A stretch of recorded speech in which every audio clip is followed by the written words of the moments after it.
श्री शिवाय नमस्तुभयम। दोस्तों, जैसा कि आप सभी लोग जानते हैं कि 11 जनवरी 2026 यानी रविवार को पड़ रही है माघ महीने की कृष्ण पक्ष अष्टमी तिथि, जो बहुत ही खास है। और दोस्तों, ये वो तिथि है जो कि माघ महीने में रविवार को पड़ रही है। दोस्तों, इसी दिन किया जाने वाला पंडित जी द्वारा बताया गया एक लाल फूल और एक सफेद फूल वाले उपाय आप लोगों को जरूर करना चाहिए, क्योंकि दोस्तों ये एक ऐसा उपाय है जो कि हर दिन नहीं किया जाता। माघ महीने में जो रविवार की अष्टमी तिथि आती है उसी दिन किया जाता है।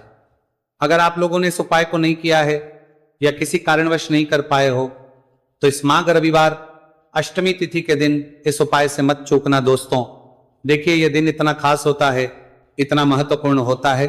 देखा गया है कभी कभी बड़े बड़े पूजा पाठ अनुष्ठान से जो मनोकामना पूर्ण नहीं होती है, वह माघ रविवार के दिन एक छोटे से करने से ही आपकी मनोकामना पूर्ण हो जाती है। और बहुत सारे लोगों ने इस उपाय को किया भी है और उनको इस उपाय को करने का फल भी जरूर मिला है। अगर आप लोग भी इस उपाय को इस रविवार के दिन करना चाहते हैं तो आप इस उपाय को पहले अच्छे से समझ लेना, सुन लेना, उसके बाद करना।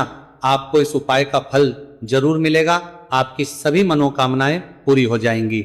दोस्तों, हम आपको यहाँ पर बता दें कि ये जो एक लाल फूल और एक सफेद फूल वाले उपाय है, ये उपाय पंडित जी ने अपनी अभी की सीहोर की कथा में ही बताया है। उपाय को करने से आपके घर में चाहे किसी भी प्रकार की दुहक और समस्या क्यों ना चल रही हो, आपको उसका कारण भी नहीं पता है कि भाई ये समस्या किस कारण से चल रही है, उसका कुछ भी कारण हो सकता है। जैसे पितृदोष हो सकता है, कालसर्प दोष हो सकता है, या किसी भी तरह का मंगल दोष भी हो सकता है, और भी बहुत तरह के दोष होते हैं, कुछ भी हो सकता है। पर आपको इस उपाय को करने के लिए अपने दोष को पता लगाने की भी जरूरत है। आपके घर में किस कारण से इतनी दुख और परेशानी आ रही है वो भी आपको पता लगाने की जरूरत नहीं है। बस रविवार को अष्टमी तिथि के दिन इस उपाय को कर लेना है, क्योंकि इसी एकमात्र उपाय को करने से आपके पूरे घर परिवार में सुख और शांति हो जाएगी। आपके घर में अच्छे अच्छे काम होने लगेंगे, आपकी जो भी मनोकामना होगी वो भी धीरे धीरे करके पूर्ण होना शुरू हो जाएगी। अब हम समझते हैं इस एक लाल फूल और एक सफेद फूल वाले उपाय को आपको करना कैसे है, किसको करना है, किस करना है और कैसे करना है। देखो, उपाय बिल्कुल आसान है, बस समझने वाली बात है। ध्यान से समझिए, उसके बाद ही आप लोग जो है इस उपाय को जरूर कीजिएगा। सबसे पहली चीज हम लोग ये समझते हैं कि इस एक लाल फूल और एक सफेद फूल वाले उपाय को इस आने वाली रविवार अष्टमी तिथि के दिन किसको करना है। तो देखिए, इस उपाय को घर के सभी सदस्यों को करने की बिल्कुल भी जरूरत नहीं है। घर में से कोई एक मुख्य बड़ा सदस्य इस उपाय को करेगा तो उस घर परिवार के सभी सदस्यों को इस उपाय को करने का फल मिल जाएगा। पर वो बड़ा सदस्य कौन होगा, कौन व्यक्ति इस उपाय को करेगा, तो यहां पर देखिए हम आपको बता दें, घर की जो बड़ी माताएं बहनें होंगी, घर की बड़ी माताओं बहनों में से कोई भी एक माता बहन इस वाले उपाय को कर सकती है। अपने पूरे घर परिवार के लिए घर में सभी सदस्यों को इस उपाय को करने की जरूरत नहीं है। मात्र घर की जो माताएं बहनें हैं उनमें से कोई भी एक माता बहन इस वाले उपाय को करेगी तो उसके घर परिवार के पूरे सदस्यों को इस उपाय का फल मिलेगा। अगर किसी कारणवश माताएं बहनें घर में उपस्थित ना हो या वो इस उपाय को ना कर रही हो, कुछ दिक्कत हो, तो भाई उस जगह पर फिर घर का कोई बड़ा व्यक्ति भी इस उपाय को कर सकता है। माताओं बहनों के कहने का मतलब यह था कि माताएं बहनें घर की लक्ष्मी होती है। जब घर की लक्ष्मी कोई उपाय करती है तो निश्चित ही भगवान शिव जी जल्दी प्रसन्न होते हैं और उपाय का फल में बहुत जल्दी और बहुत बड़ा करके भी यहां पर देते हैं। तो आप लोग ये बात समझ गए होंगे। अब हम ये बात समझते हैं कि इस वाले उपाय को हमें करना किस समय है। एक लाल फूल और एक सफेद फूल वाले उपाय को हमें अष्टमी तिथि के दिन करना किस समय है। तो देखिए, इस उपाय को करने का जो समय है, सुबह का समय भी है और शाम का समय भी है। अब देखिए, यहां पर हम मुख्य रूप से सुबह का समय नहीं बोलेंगे, क्योंकि देखिए ये जो अष्टमी तिथि है, और आप सभी लोग जानते हैं रविवार अष्टमी तिथि के दिन का प्रदोष काल का मतलब शाम का जो समय होता है ना, इस दिन भगवान शिव जी का सबसे प्रिय दिन होता है। तो आप लोग इसे एक लाल फूल एक सफेद फूल वाले उपाय को सुबह के समय भी कर सकते हो और शाम के समय प्रदोष काल में भी कर सकते हो। सुबह के समय अगर कर रहे हो तो 10 या फिर 11 बजे तक भी अगर उपाय करोगे तो भी आपको उपाय का फल मिलेगा। वही अगर शाम के समय कर रहे हो तो इस दिन जरूर शाम के समय का ध्यान रखना कि शाम के 6 बजे से लेकर 7 बजे के बीच में अगर आप इस उपाय को कर सकते हो तो बिल्कुल कर लेना, पूरी कोशिश करना। पर अगर किसी कारणवश इस समय के बीच में ना कर पाओ तो रात 8 बजे तक भी अगर आप उपाय को करोगे तो आपको उपाय का फल जरूर मिलेगा। ये बात आपको समझ आ गई कि आप इस उपाय को सुबह और शाम दोनों समय कर सकते हो। मतलब करना दोनों समय, आपको एक ही समय है, घर में से किसी एक ही बड़े व्यक्ति को करना है, एक ही बार इस उपाय को करना है, दोनों समय नहीं करना है। आपको जो समय अच्छा लगे आप उस समय पर इस वाले उपाय को कर सकते हैं। तो चलिए जानते हैं इन विशेष उपायों के बारे में। लेकिन उससे पहले जो भी मेरे भाई मेरी प्यारी बहनें आज चैनल पर पहली बार आए हैं या मेरी आवाज आज पहली बार सुन रहे हैं, अगर आप भी महादेव के सच्चे भक्त हैं तो वीडियो को लाइक और चैनल को सब्सक्राइब जरूर कर लें और कमेंट बॉक्स में लिखें हर हर महादेव। देखो अब सबसे पहली बात आती है कि इस उपाय को हमें करना किस लिए है। जैसा कि हमने अभी आपसे बोला कि इस उपाय को करने के बाद आपके जीवन में बहुत सारी खुशियां आएंगी, आपकी मनोकामनाएं पूर्ण होंगी, आपकी धन की समस्या दूर होगी, आपकी पैसों की समस्या दूर होगी। अब देखिए, अगर आप लोग सोच रहे हो कि भाई हमें अपना घर बनाना है पर घर बनाने के लिए पैसा नहीं है, हमें गाड़ी लेना है पर गाड़ी लेने के लिए पैसा नहीं है, हमें जमीन लेना है पर जमीन के लिए पैसों की कमी पड़ रही है, अगर ऐसी ही दिक्कत परेशानी या किसी भी तरह की धन से जुड़ी हुई समस्या या पैसों से जुड़ी हुई समस्या अगर आपके जीवन में चल रही है तो ये उपाय निश्चित ही आपके जीवन में बहुत सारे फल लाकर दे सकता है। इसीलिए अगर आपके घर में बहुत ज्यादा दिक्कत समस्या परेशानी चल रही है, धन से जुड़ी हुई पैसों से जुड़ी हुई धन की बहुत ज्यादा कमी आ रही है, पैसों की आवक नहीं हो रही है, तो भाई आप लोगों को इस वाले उपाय को जरूर करना चाहिए। घर में से किसी एक भी बापे व्यक्ति को। अब इस उपाय में करना क्या है वो सबसे पहले हम लोग जान लेते हैं। उपाय की सामग्री हम लोग सबसे पहले जानते हैं कि इस उपाय में किस किस चीज की आवश्यकता पड़ेगी। तो देखिए, उपाय का नाम तो एक लाल फूल और एक सफेद फूल वाला उपाय है, पर इस उपाय में कुल मिलाकर 4 सामग्री हमें लगने वाली, जो कि पंडित जी ने खुद सीहोर वाली कथा में बताया है। और जो हम आपको उपाय बताते हैं वो पंडित जी द्वारा बताए गए होते हैं, अलग से हम कुछ भी नहीं बताते। तो यहां पर हम लोग समझते हैं कि इस उपाय की सामग्री क्या है। तो देखो, उपाय की जो सामग्री है वो 4 सामग्री है, जिसमें से सबसे पहली सामग्री है एक बेलपत्र। देखो बेलपत्र क्या होती है? बेलपत्र जो शिव की शिवलिंग पर चढ़ती है। दूसरी चीज है एक शमी पत्र, शमीप्र शिवलिंग पर ही चढ़ता है। तीसरी चीज है दोस्तों एक लाल फूल, उपाय का नाम है, तो एक यहां पर आपको लाल फूल लेना है। अब ये लाल फूल कौन सा लेना है? देखो, शिवलिंग के ऊपर जो लाल फूल चढ़ता हो उनमें से कोई भी एक लाल फूल पसंद कर लेना और वो कहीं से तोड़कर या कहीं से खरीद कर लेकर आना और उस लाल फूल को उपाय में प्रयोग कर लेना। उसके बाद में एक सफेद फूल का विशेष रूप से ध्यान रखना, जो सफेद फूल शिवलिंग पर चढ़ता हो सिर्फ वही सफेद फूल लेकर आना, इसके अलावा कुछ मत लेकर आना, लेकिन केतकी का मत लेना। तो एक एक मात्रा में ही आपको ये चारों सामग्री चाहिए, एक बेलपत्र, एक शमी पत्र, एक लाल फूल और एक सफेद फूल। ये चारों सामग्री आप लोग तैयार करके रख लें।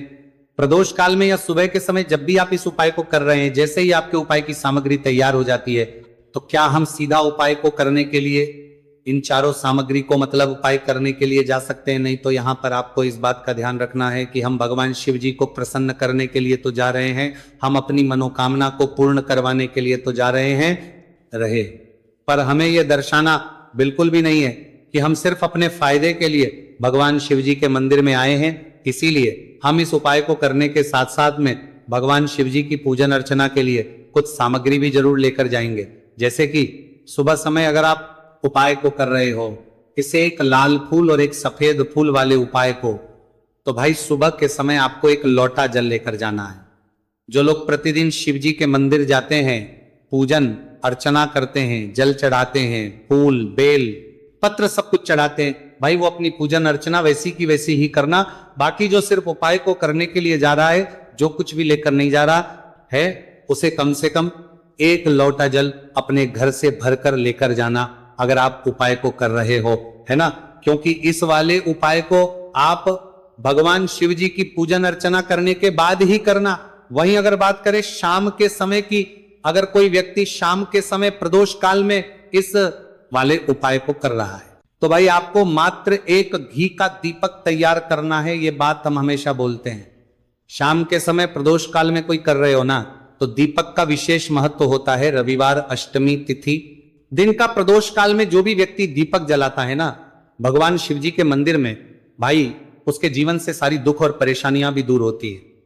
तो भाई इस दिन दीपक का विशेष रूप से ध्यान रखना आप लोग। अगर आप इस उपाय को शाम के समय प्रदोष काल में कर रहे हो, है ना, ये जो दीपक आप लोगे ये आटे का लोगे। जो आटा आप गूंद दोगे उसके अंदर कुछ भी मत डालना, मात्र साधा आटा लगाकर उसे तैयार कर लेना और एक मीडियम साइज का दीपक तैयार कर लेना। दीपक ना ज्यादा छोटा हो ना ज्यादा बड़ा हो, है ना। उसके बाद में दीपक आपका तैयार हो जाए तो इसके अंदर जो बत्ती रखोगे वो गोल बत्ती रखोगे। देखो गोल बत्ती भी दो तरह की होगी, एक बाजार की और एक घर वाली। तो कोशिश करना अपने घर में जो रुई रखी हुई है उस रुई से आप लोग एक गोल बत्ती अपने ही हाथों से बनाओ। उपाय का फल अच्छा मिलता है। भगवान शिव जी जल्दी प्रसन्न होते हैं। जब हम किसी भी उपाय को अपने हाथों से परिश्रम करके तैयार करते हैं तो आपको उस दीपक के अंदर एक गोल बत्ती रख देनी है। इसके अंदर जो चीज आप लोग डालोगे वो डालोगे शुद्ध देसी गाय का घी। इस बात का विशेष रूप से ध्यान रखना, शुद्ध देसी गाय का घी ही डालना है, तेल वगैरह नहीं। आज के दिन तो मत डालना, रविवार अष्टमी तिथि के दिन, क्योंकि भगवान शिव जी का सबसे प्रिय दिन और प्रिय समय पर हम लोग इस वाले उपाय को कर रहे हैं। तो थोड़ा सा शुद्ध गाय का घी इतना डालना कि वो दीपक कुछ समय तक चल सके। ना बाजार वाला मिलावटी घी डालना, ना भैंस का घी डालना, शुद्ध देसी गाय का घी। आपको ढूंढने में थोड़ी मतलब मेहनत लगेगी और महंगा भी मिलेगा, पर गाय के घी से भगवान शिव जी प्रसन्न होते हैं और उसी शुद्ध देसी गाय के घी से घर में बरकत भी बनी रहती है और हमारे घर में सुख शांति भी बनी रहती है। इसलिए इस शुद्ध देसी गाय का घी अपने घर में हमेशा रखा करो। वो भगवान शिव जी के कार्यों में भी उपयोग में आता है और उपायों में भी हम लोग प्रयोग कर सकते हैं। तो यहाँ पर आपकी सारी तैयारियां हो चुकी है। उपाय को करते समय शुद्धता का विशेष रूप से ध्यान रखिएगा। सुबह कर रहे हो तो भाई सुबह तो आपको स्नान करना ही करना है। बाकी शाम को कर रहे हो तो शाम को मात्र हाथ मुंह धोकर भी आप लोग इस वाले उपाय को कर सकते हो। कोई दिक्कत वाली बात नहीं है भाई। उपाय की पूरी सामग्री तैयार कर और पूजन सामग्री लेकर आपको भगवान शिव जी के मंदिर पहुंचना है, जो आपके घर के पास में हो, जहां पर शिवलिंग विराजित हो, शिवालय हो, वहां पर आप लोगों को पहुंचना है। और जैसे ही आप भगवान शिव जी के मंदिर में पहुंचते हो वहां पर सबके साथ जाकर ही उपाय शुरू नहीं करना है। पहले आपको भगवान शिव जी की पूजन अर्चना करना है। पूजन अर्चना कैसे करोगे? सुबह के समय गए हो तो एक लोटा जल वगैरह जो भी पूजन सामग्री लेकर गए हो उससे पहले पूजन सामग्री आप लोग मतलब पूजन भगवान शिव जी की कर लो।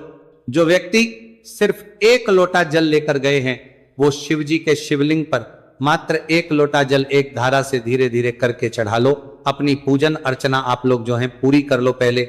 उसी के बाद अगर आप शाम के समय कर रहे हो तो पहले जाकर बैठना है भगवान शिव जी के शिवलिंग के पास में। आप जो दीपक तैयार करके लेकर आए हो उस दीपक को पहले जलाना है। ये जो दीपक आप लोग जलाओगे ना, ये किसी और की माचिस से मत जला, अपनी ही माचिस अपने ही घर से लेकर आना और इस दीपक को अपने ही माचिस से जलाना। अगर आपने मंदिर की माचिस या किसी और की माचिस ले ली, इस उपाय को करने में इस उपाय का फल उस व्यक्ति को भी बहुत मिल जाएगा। इस बात का ध्यान रखना।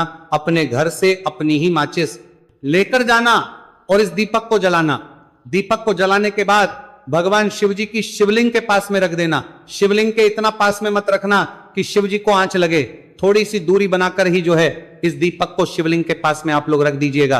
अब जैसे ही आपकी पूजन अर्चना हो जाती है, भगवान शिव जी के शिवलिंग के सामने या आसपास कहीं पर भी बैठ जाइए उपाय को करने के लिए। और उपाय को करने से पहले आप लोग अपनी वो चारों पूजन सामग्री निकाल लीजिए। उपाय की जो सामग्री है वो निकाल लीजिए और भगवान शिव जी के शिवलिंग के ऊपर एक माता अशोक सुंदरी जी का स्थान देख लीजिए।